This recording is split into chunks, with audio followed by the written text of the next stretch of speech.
2023년 7월 23일자 스루프 타임즈를 진행하도록 하겠습니다.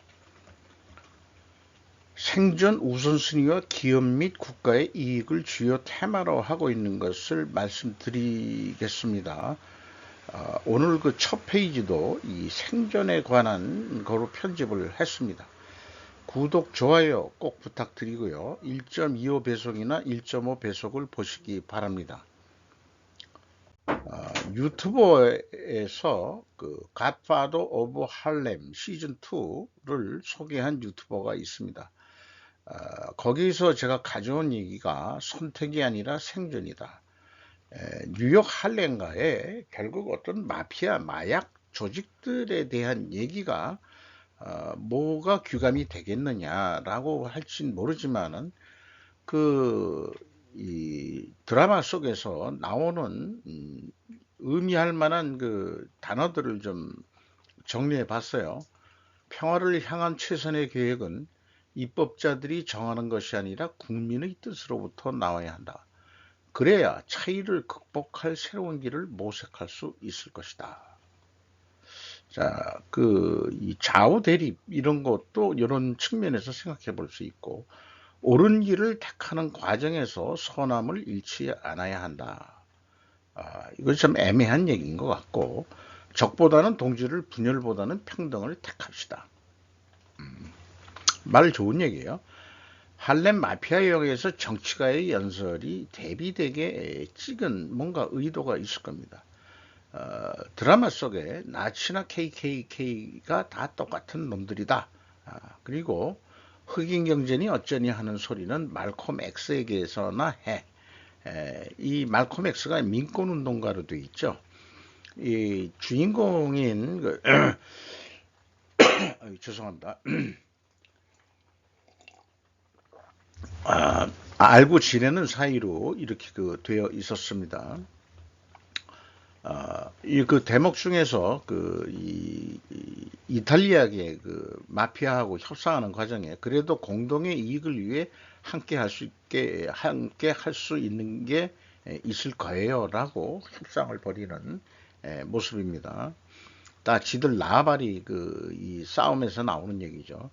신뢰와 존중을 바탕으로 파트너가 되는 걸세, 이런 표현들. 그리고 자기네들이 검찰한테 개인적으로 하는 얘기가 개한테 물리면 나도 개같이 물어야 한다. 그것이 선택이 아니라 생존 문제이기 때문에 그렇습니다. 자, 우리는 생존에 대해서 선악을 가리기가 쉽지가 않은 그런 세상에 살고 있는 것 같아요. 이 상징적인 드라마라고 생각을 합니다. 한진중공업 유형자산 양도 결정 7월 20일자 공시 내용을 가져왔는데요. 뭘 파나 했더니 동서울 터미널을 매각하는 거로 되어 있습니다. 동서울 터미널이 한진중공업 소유였다는 것은 이것도 처음 알게 됐습니다. 양도 금액이 4,025억 원이네요.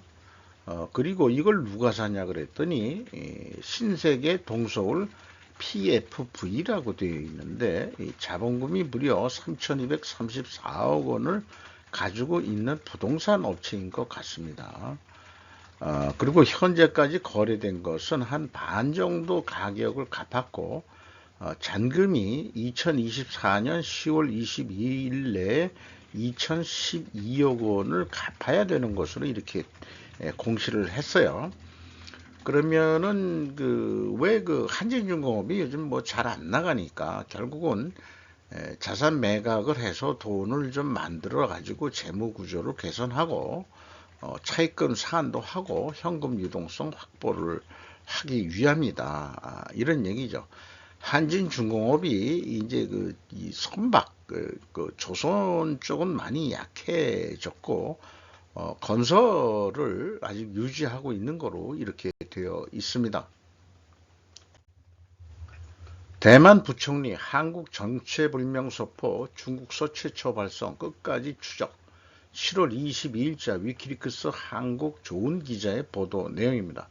대만 정부가 한국에서 발견된 정체불명의 소포에 대해 중국에서 최초 발생된 것이라고 끝까지 실체를 추적하겠다는 의지를 밝혔다.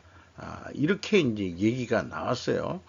그래서 이것을 형사국에서 또 취급을 하고 있고, 더 중요한 말은 끝까지 추적조사를 해서 이 사건은 고도의 경각심을 갖고 처리되어야 한다고 강조했다는 겁니다. 이러한 그렇게 그 테러라고 저는 보고 있는데, 이거를 생뚱맞게 우리나라 YTN이라는 곳에서는 정체불명 소포 하루 사이 987건 신고, 테러로 보긴 어려워. 이 무슨 개똥 같은 얘기냐 이런 생각이 들합니다. YTN이라는 데에 이 실체가 정체가 뭔지 난 궁금합니다. 이 새끼들도 내가 여기 나와서 미안한데요. 이 친중 언론 아닌가 이렇게 생각을 합니다. 어제 새벽 5시부터 112 신고만 1000건 육박, 경찰, 독극물 같은 유해 물질은 검출한데 의심되는 국제 우편물이 있다며 119, 112, 119 신고해야 경찰 브러싱 스캠 추정하며 수사 본격화. 이 브러싱 스캠이라고 뭐 이 판매 전략에 하는 건데 그게 말이 되느냐? 그걸 뜯어봤더니 울산 지역에서 장애인 복지시설 어지러움증과 호흡곤란을 호송을 했다면은 이게 어떻게 테러로 보긴 어렵냐 이렇게 보도하는 이런 자들이 우리나라 언론에 지금 있어요. 이거 무서운 얘기입니다. 언론의 자세는 만에 하나라는 극단적인 상황을 가정해야 된다. 그래서 이 군인들이 존재하는 이유라든지 또 국가 정보원이 존재하는 이유 이런 등등이 만에 하나를 위해서 우리가 하는 거기 때문에 테러 측면에서 조사해야 된다. 저는 그렇게 주장합니다. 이런 뉴스를 보면서 이 사람들은 그냥 이렇게 보면서 뜯지만 말아야지 하면서 중국 얘기는 싹 잊어버려요. 이게 어디서 왔는지도 추적조사 보도를 안 해요. 이놈들은. 그게 이상하다 이 말입니다. 그러니까 위키리크스 한국 같은 데서 뉴스 보도를 내는 거죠. 중국에서 최초 발송됐는데 그게 대만으로 와가지고 또 연결이 됐다. 이런 얘기입니다. 끝까지 우리나라가 공조 수사를 해서 추적 조사를 해야 될 것입니다. 나쁜 것은 항상 정부, 한국에서의 반복되는 대재해의 원인은 패러사이트 격차 구조와 방제의식 제로의 국민이었다. 전 주한대사의 경정. 1번 현대 비즈니스 보도 내용입니다. 한국은 그동안 경제 발전을 우선해서 안타까우면서 방제 감각이 떨어진 것은 부정할 수 없지 않겠냐. 그리고 예를 들어서 패러사이트 반지하 가족 기생충 이 있었는데 이 반지하 영화 빈곤층을 얘기하면서 유명해진 영화죠. 이 반지하에서도 익사사고가 났었습니다. 그리고 이번 극한호우 재난 메시지를 이 서울에서만 어떻게 적용이 되지 충청 이남 지역에서는 활용되지 않았다 이렇게 소개를 하고 있어요. 결여된 방제의식 중앙일보가 지적했다. 일본을 본받아라. 공무원들이 한국 사회가 모든 책임을 공무원에게 전가하고 자신은 위기의식이 결여된 점을 익명으로 투덜거리고 있다고 보도했다. 일본에서는 2020년 8월부터 부동산 매매, 임대 계약 때 해저드 맵의 첨부가 의무화되고 있다. 집을 사고 팔 때 근처에 위험 요소 이런 것들 해저드 맵을 의무화되고 있다. 이런 얘기 아니에요. 재해뿐만 아니라 위험한 한국의 실태. 그래서 이태원 참사, 그 다음에 세월호 이런 참사를 당했으면서도 교훈을 살리지 못하고 있는 것 같다. 이렇게 이제 표현을 했고, 재해를 정쟁의 도구로 삼다. 어처구니 없는 야당.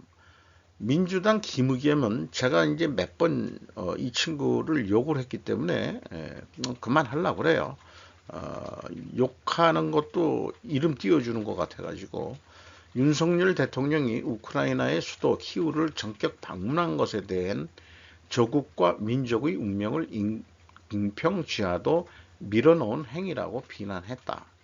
그러나 민주당은 큰 수혜라는 재앙을 정쟁의 도구로 이용하는 것만을 생각하고 한국의 재해 방지성 결여를 개선하는 것은 조금도 생각하지 않고 있다. 이런 야당을 우리가 왜 그렇게들 많이 뽑는 사람들이 있는지 모르겠어요. 한국 국민의 안보에 대해 대단히 불행한 일이다. 이렇게 이제 평가를 하고 있습니다. 다음으로 인구의 힘이라는 저자를 인터뷰한 내용인데 제가 제목만 이제 우선 먼저 미리 제가 이건 딴 겁니다. 몽골 제국과 같이 소수가 지배하는 역사는 이 사람은 해석하지 못했다. 이렇게 이제 제가 얘기할 수 있겠어요. 조선비저 김지수 그 소설가 같아요. 작가가 쓴 것 같은데 이 말은 이 저자가 쓴 게 아니고 그 인터뷰한 김지수 작가가 쓴 내용 같습니다. 셀 수 있는 것보다 셀 수 없는 것이 더 강하다.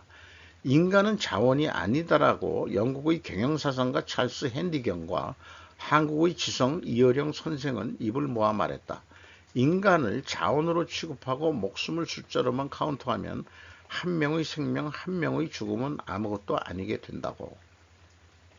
그러나 이제 제 입장에서는 개인적으로 인적 자원으로 저는 생각하고 있죠. 우리 사람을. 그게 홀로코스트의 교훈이고 소설 서부전선 이상 없다의 메시지라고. 영국이 한때 세계를 제패할 수 있었던 것도 미국이 세계 제1의 경제 대국이 된 까닭도 모두 인구 폭발 덕분이었다. 요거는 이제 인구의 힘을 쓴 이 저자의 말입니다.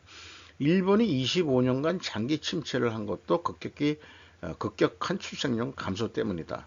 한 측면만 봐서는 안 될 것 같은데 한국 지난해 합계 출산율 0.78로 매 최고의 저출산율을 갱신 중이다. 이렇게 언급을 했다는 거예요. 원래 그 이 뉴스 제목은 외력으로 출산율 높일 수 없어. 그런 나라 지켜질 필요 있을까? 영인구학자의 일침. 이것이 이제 제목이었어요. 한국 인구 소멸 심각. 자식에게 과한 투자 멈추라. 아이 낳아 기르는 기쁨 자연스럽게 스며야. 남자가 육아 많이 할수록 가족 숫자 늘어. 소득 늘면 출산율 떨어져. 종교가 유일한 변수. 한국은 부자 나라. 북한 옵션 고민해야. 미국은 출생률 무관심. 중국은 이민자 유입 못해. 젊은 인구 줄이는 최악의 방법은 전쟁. 이런 식으로 그 압축을 해서 그 인터뷰한 내용을 소개를 했습니다. 조만간 한국은 학교는 텅 비어가고 요양원은 꽉 차게 될 것이다. 이렇게 이제 표현을 했고, 중위 연령 50세에 이를 거다. 2040년에 얼마 안 남았어요. 인구의 반이 50대다 이거죠. 이거 그럼에도 불구하고 사회적 압력으로 한 나라를 멸종해서 구해야 한다면 그 나라는 지켜질 필요가 없다는 직원의 뒷골이 서늘해진다라고 인터뷰 기자는 얘기를 했습니다. 그래서 질문을 이렇게 한 게 있네요. 제러드 다이아몬드의 청균세와 폴 몰런드 오늘 인터뷰한 사람이죠. 인구의 힘을 함께 읽으면 문명사는 곧 전쟁사 숫자의 싸움이고 전쟁사는 곧 인구의 흥망성쇠라는 것을 알았습니다. 여기서 특히 흥미롭게 보는 것은 무엇인지요? 질문의 취지도 저는 잘 이해를 못하겠습니다만은 흥미로운 것은 이슬람권과 기독교 국가 등 종교성이 강한 나라는 소득이 올라도 출산율은 떨어지지 않았다. 출산과 생명, 어린아이를 신성하게 여기는 문화 등이 아닌가 합니다. 타이, 베트남 등 불교 국가도 마찬가지다. 이렇게 얘기해서 종교가 중요한 역할을 한다는 게 자기 생각이다. 이런 얘기를 했다는 거예요. 그럼 한국은 종교성이 강한데도 세계 최저 출산율을 보고 있습니다만, 그래서 저도 의아해요. 이렇게 얘기를 해요. 한국에는 기독교인들이 많은 걸로 알고 있습니다. 종교가 유일한 답은 아니지만 소득이 늘면 출산율이 떨어지는 이 원리에 불이익을 걸 다른 장치를 찾기가 힘듭니다. 그러니까 한국이 갑자기 너무 잘 살게 돼서 이 출산율이 떨어졌다. 그 원리 외에는 자기도 잘 모르겠다. 이런 얘기예요. 어, 북한은 같은 인종, 같은 언어를 쓰고 있으니 훌륭한 옵션 아닌가요? 의미 있는 얘기인 것 같습니다. 통일하라는 얘기 같은데, 그, 무턱대고 통일하면 안 되죠. 잘못하면 나라가 더 오히려 망합니다. 어, 그렇게 생각하고, 자신은 발상의 전환을 제시할 뿐이다. 말은 누가 못하겠느냐. 이런 얘기예요. 말씀하신 부자 나라에 힌트가 있는 것도 같네요. 고도 경쟁으로 단기간에 부자가 되고 욕망의 기준은 높아졌지만 그 경쟁 스트레스로 아이를 안 낳게 됐으니까요. 그 부분이 다른 나라에서 볼 수 없는 독특한 현상입니다. 아이에 대한 과한 투자. 한국이 전 세계에서 가장 특별해요. 부유해질수록 경쟁은 과열되고 그 압력을 아이에게 얻는 구조지요. 생태적 악순환입니다. 이렇게 진단을 하고 있어요. 개인적인 일은 정책이 힘을 못 써요. 그 사회에 널리 퍼진 믿음, 다수의 목소리, 문화가 지배합니다. 그러니까 정부가 아무리 출산율 올리려고 그래도 안 될 거다. 그런 얘기입니다. 개인적인 일이기 때문에 그 사회에 널리 퍼진 믿음, 이런 것들의 영향을 받아야 된다. 이런 얘기죠. 아이를 낳고 말고는 개인의 선택이다. 정부가 해답이 아니다. 사회적 압력으로 해결할 수 없다. 외력으로 한 나라를 말하자면 멸종시키지 않아야 된다고 한다면 그 나라는 지켜질 필요가 없다. 이렇게 과한 얘기를 하고 있습니다. 그래서 제가 이런 표현을 한번 해보고 싶어요. 출산율에 관한 한 한국이 검은 백조라면 폴 폴먼드의 인구의 타이드, 원래 이 원서가 타이드인데 이걸 국내에서는 힘으로 번역했습니다만은 조류라는 뜻이더라고요. 이 바닷가의 물결 뭐 이런 거 같은데 전반적인 논리는 부인되는 것은 아닌가. 그러니까 한국은 의아해요. 그런 거 하고 이런 표현들이 자기 쓴 책의 내용하고는 약간 틀리게 나온다. 이게 한국이 종교도 기도 잘 돌아가고 있는 나라인데, 그래서 우리 한국과 같은 검은 백조가 하나 나타나면은 이 사람이 쓴 그 책의 전반적인 논리는 부인되어야 맞다. 그렇게 한번 평가해보고 싶습니다. 한반도 며칠 내 전쟁 상태 가능성 지역, 미 합참의장 경고. 내용 얘기하기보다도 이렇게 불안을 조성하는 상황이니까 이러니 한국의 최저 출산율에도 한몫하는 거 아니냐. 이런 생각도 해보게 돼요. 거기다가 이제 북한의 강선남이라는 국방장관이 있는 모양인데 미국의 최근 군사행동이 북한이 핵 선제 공격을 위해 설정한 조건에 해당할 수 있다. 과연 얘네들이 북한이 핵을 쏠 수 있을려는지 잘 모르겠습니다. 이런 표현을 했대요. 그리고 북한에서는 한미 군사 동맹을 군 조직 폭력배 모임이라고 부르고 있고 미국과 한국이 빨간선을 넘었다고 비난했다. 이런 얘기입니다. 증권시장에서 예측으로 먹고 사는 자들. 제가 제목을 붙여봤어요. 미국에서 경기 침체가 12번 있었는데 그 원인은 세 가지 정도라고 했습니다. 첫째, 역설적이게도 완전 고용. 둘째, 코로나와 같은 외부 충격. 셋째, 정부나 연준의 정책 실수. 편부장이라고 NH 농협증권인 모양인데, 경기 침체가 오면 미국 증시도 다시 약세장에 들어갈 가능성이 높다고 했습니다. 이게 이제 만약이라는 그 충분 조건 논리로 얘기를 한 건데, 이 사람도 그러려면은 만약 경기 침체가 오면 미국 증시도 다시 약세장에 들어갈 가능성이 높습니다.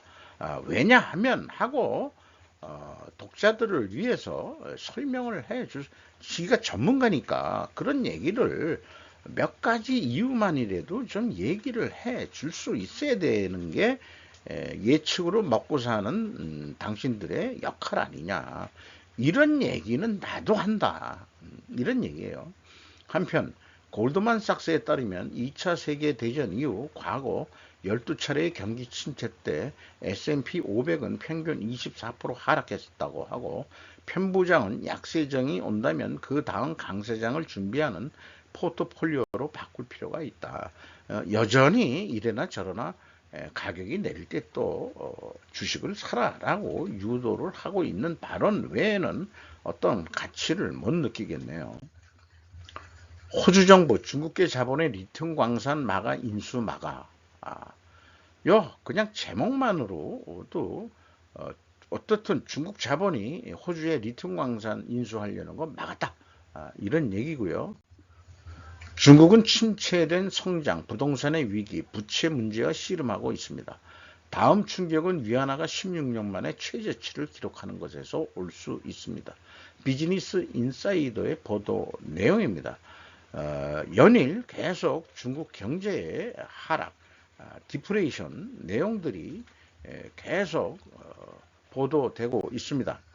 일본 TBS 뉴스에서도 중국 경제 이미 디프레에, 중국의 인플레이율이 0%에 선행 직폐율인 생산자 물가는 계속 마이너스, 4월에서 6월기 2분기죠. GDP도 전기 대비 0.8% 증가했다. 이거 증가한 것도 아니다. 제로 코로나 정책으로 부도와 실업이 대발생했었다. 중소기업 400만 개 업체가 파산했다라고 분석했고, 6월의 도시 16세에서 24세 청년층 실업률은 무려 21.3%다. 이렇게 얘기했는데, 이 실업률에는 시골에서 올라온 농촌 출신의 도농공 숫자는 포함되어 있지 않다니까 실제 도시 청년 실업률은 더 높을 것이다. 경제 안보에서 부탁의 수출도 부진. 이 부탁이라는 쓰는 용어의 그 개념을 이게 부탁이니까 위탁 무슨 뭐 이런 건지 어떤 무슨 그런 수출까지도 포함하는 건지 그런 뭐 별도의 그 수출 방법이겠죠. 심각한 부동산 불황이 디프레이션을 본격화할 것이다. 그때 이웃 일본이나 세계 경제에 어떤 영향이 미칠지 파장이 작지 않은 것만은 확실하다.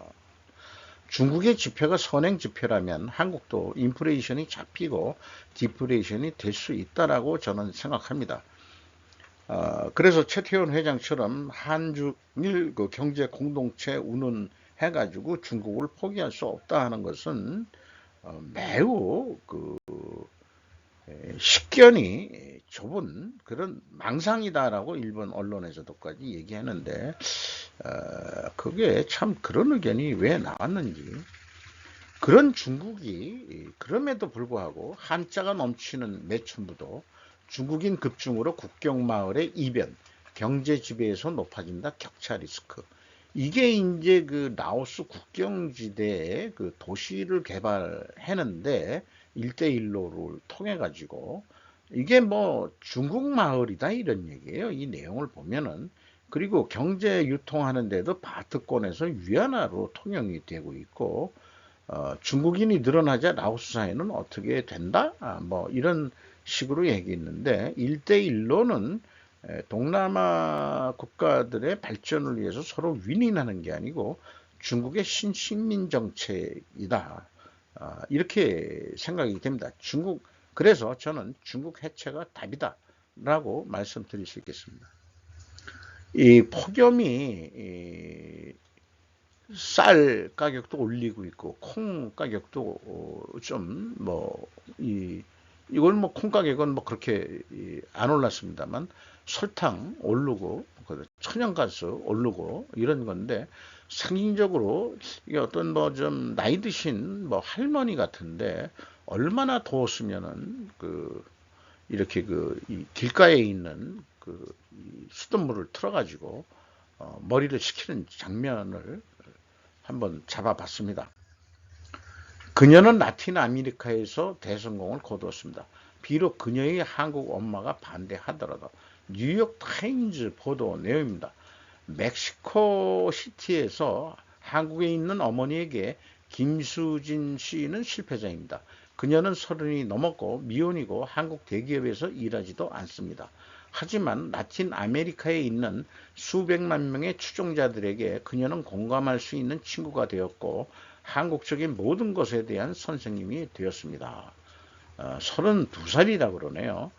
그리고 뭐 글로벌 기업에도 있지만은 이런 멕시코에서 성공하게 된 배경에는 멕시코에 우리나라 기업들도 많이 들어가 있고 하는데 어떻게 이제 이 틱톡에서 2,400만 명 이상의 팔로워와 800만 명 이상의 유튜브 채널을 보유하고 있다. 이 정도면은 사실 성공한 거죠. 자기 브랜드로도 또 일을 할 수 있고, 그래서 인기, 재정적 안정, 그리고 로맨틱한 파트너도 얻을 수 있었다. 이렇게 얘기하고 있고요. 이 한국어 수업에 수강생들을 이게 줌으로 하는 것 같아요. 줌으로. 그래서 한국어를 가르치는데 돈을 받고 한답니다. 올해 어느 날 오후 김 씨는 줌에서 가상 한국어 수업에 그녀의 학생들을 맞이했습니다. 이런 얘기고요. 아까 얘기한 대로 한국의 멕시코에 대한 투자 이런 거로 해서 많이 나갔고 한국의 하드웨어뿐이 아니고 소프트웨어 또 K-팝, K-뷰티, K-드라마 이런 것까지 라틴 아메리카에 매우 큰 영향을 미쳤다. 이런 얘기도 뉴욕 타임즈가 소개를 하고 있는 거죠. 그녀의 비디오는 간단한 언어 수업이었다. 한국어로 쉬운 단어들 3분. 하지만 그녀는 틱톡으로 방향을 틀었고 이번에는 한국 문화를 설명하는 짧은 동영상을 올렸다. 이런 것들이 히트를 쳤다는 거예요. 그리고 이제 수업이 76명 학생들이 접속했는데 세션당 35달러에서 45달러를 청구한다. 이렇게 소개를 하고 있습니다. 그럼에도 불구하고 그 말하자면 이 성공이 언제까지 갈 수 있는 건지 자신이 우울증과 불안증 뭐 이런 것도 솔직히 자기는 있다. 이렇게 하고 있습니다. 자기가 여행을 라틴 아메리카, 멕시코 이런 등등을 여행을 해 보면서 라틴 아메리카에 필이 꽂혔다. 그래서 여기서 행복한 삶을 찾기를 희망했다. 라틴 문화가 어떤지, 라틴 사람들이 어떻게 살고 있는지, 그리고 그들이 행복하게 살고 있는지를 자기는 보았다. 이렇게 얘기를 하고 있는 거죠. 강산준이 말하는 늦은 국가, 앞선 나라의 인식의 굴레. 참 생소해가지고 이 쭉 장문의 글을 좀 제가 정리를 해봤어요.